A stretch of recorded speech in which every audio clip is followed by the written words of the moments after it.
شہیدوں کی زندگی کے لیے بے شمار واقعات معتبر کتابوں میں درج ہیں۔ ان میں سے ایک واقعہ ہم آپ کے سامنے پیش کر رہے ہیں، جس کو علامہ جلال الدین سیوطی رحمۃ اللہ علیہ نے شرح الصدور میں اور اعلیٰ حضرت امام احمد رضا فاضل بریلوی رحمۃ اللہ علیہ نے اپنے رسالہ مبارکہ میں تحریر فرمایا ہے۔ 3 بھائی ملک شام میں رہتے تھے جو بڑے ذہین اور بہادر تھے، ہمیشہ اللہ کی راہ میں جہاد کیا کرتے تھے۔ رومیوں نے ایک مرتبہ ان کو گرفتار کر لیا اور اپنے عیسائی بادشاہ کے سامنے پیش کیا۔ بادشاہ نے ان تینوں بھائیوں سے کہا کہ تم لوگ مذہب اسلام کو چھوڑ دو اور عیسائی بن جاؤ۔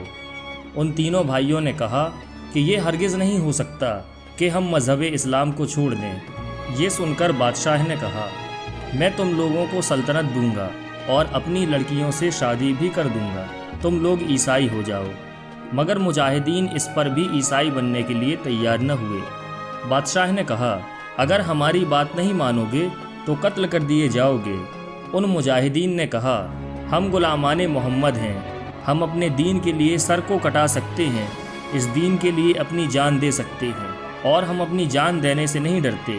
یہ سر کٹ جائے یا رہ جائے ہمیں کوئی پرواہ نہیں۔ بادشاہ نے حکم دیا کہ 3 دیگوں میں زیتون کا تیل کھولایا جائے، اور جب تیل کھول گیا تو ان مجاہدین کو ان دیگوں کے پاس لایا گیا اور ان سے کہا گیا کہ اگر عیسائی نہیں بنو گے تو اسی کھولتے ہوئے تیل میں ڈال دیے جاؤ گے، اب بھی موقع ہے، سوچ لو۔ ان بہادروں نے کہا کہ ہماری آخری سانس کا جواب یہی ہوگا کہ ہم جان تو دے سکتے ہیں مگر مصطفیٰ کا دیا ہوا ایمان نہیں دے سکتے۔ انہوں نے یا محمدہ پکارا، پھر عیسائیوں نے بڑے بھائی کو تیل کے کھولتے ہوئے دیگ میں ڈال دیا۔ اس کے بعد پھر باقی دونوں بھائیوں کو سمجھانے کی کوشش کی گئی، اور آنکھوں سے اپنے بھائی کا یہ انجام دیکھنے کے باوجود ان کے اندر کچھ فرق پیدا نہیں ہوا۔ وہ اب بھی خوشی کے ساتھ اللہ کی راہ میں شہید ہونے کے لیے تیار رہے۔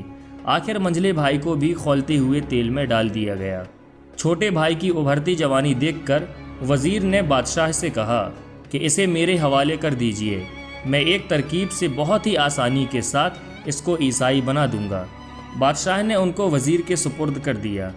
وزیر نے انہیں ایک مکان میں بند کر دیا اور اپنی حسین لڑکی کو انہیں بہکانے کے لیے مقرر کیا۔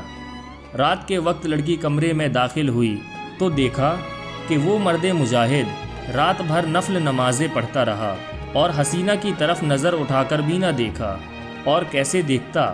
جن نگاہوں میں حسن مصطفیٰ بس چکا ہو وہ نگاہیں بھلا کسی اور کی طرف کیسے اٹھ سکتی ہیں؟ لڑکی کے لیے یہ منظر بڑا ہی عجیب تھا کہ جس کی ایک جھلک دیکھنے کے لیے دنیا بےتاب ہے، اور یہ جوان اس لڑکی کو ایک نظر بھی دیکھنے کے لیے تیار نہیں۔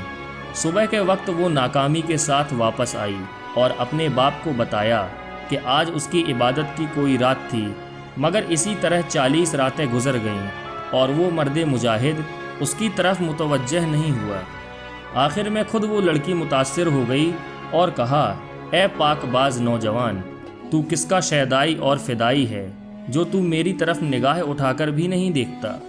اس مجاہدین نے جواب میں کہا، میں مصطفیٰ کے جامع محبت کا مست ہوں، یہ وہ نشہ نہیں جسے ترشی اتار دے۔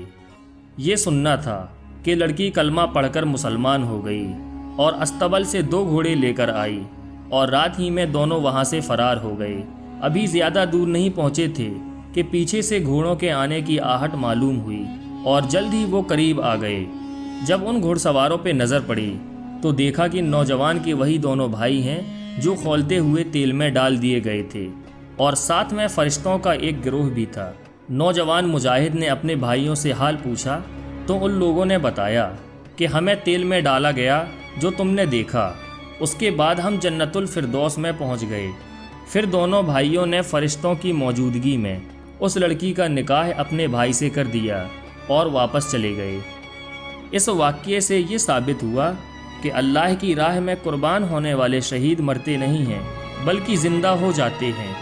ساتھ ہی یہ معلوم ہوا مدد کے لیے یا رسول اللہ پکارنا جائز ہے، جیسا کہ اس مجاہدین نے حضور صلی اللہ علیہ وسلم کو پکارا تھا۔ اگر دور سے پکارنا شرک ہوتا تو انہیں جنت الفردوس میں جگہ نہ ملتی اور نہ چھوٹے بھائی کی شادی میں۔ فرشتوں کی شرکت ہوتی۔